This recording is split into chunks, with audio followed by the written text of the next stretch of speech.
Dinamika živih bića.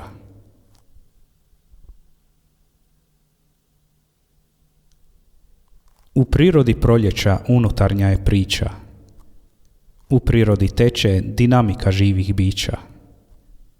Životinje, biljke, rijeke, ljudi i najmanji se živjeti usudi.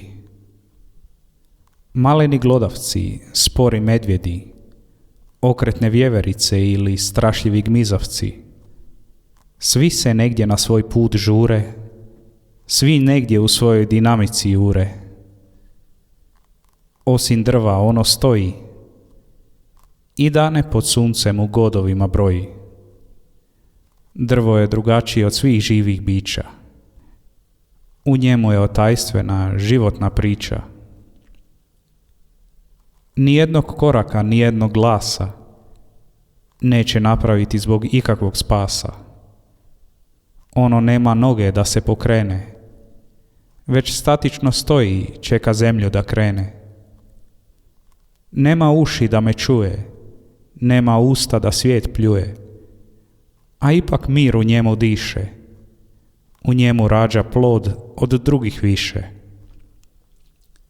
Svaka ptica u njemu zjeva, dok ga njegova krošnja odjeva. Ptice i ljudi zagrle sa dva uda, ali od drva krošnja ona čini čuda. Drvo šuti, ali sve sluti, sporom dinamikom mu odzvanjaju puti. Drvo kisik rađa, u njemu ne postoji ni jedna svađa. Ali zbog mira drvo unutrinu zove, u šumi znaju to i ličinke i sove. Ispod debele kore tajne žubore, zato valjalo bi poći u šumske dvore. Drvo često ostaje samo, ali zar ti nikad nisi poželio biti tamo? I kad je u šumi u samoći prebiva, u tišini u svom stvorenju se skriva.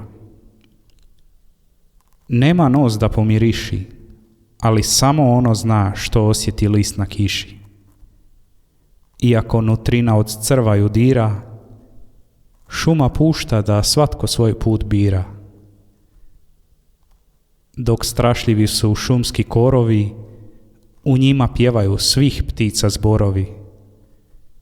Šuma zove u nemiru što skriva, uči u nutrinu pod granama mira.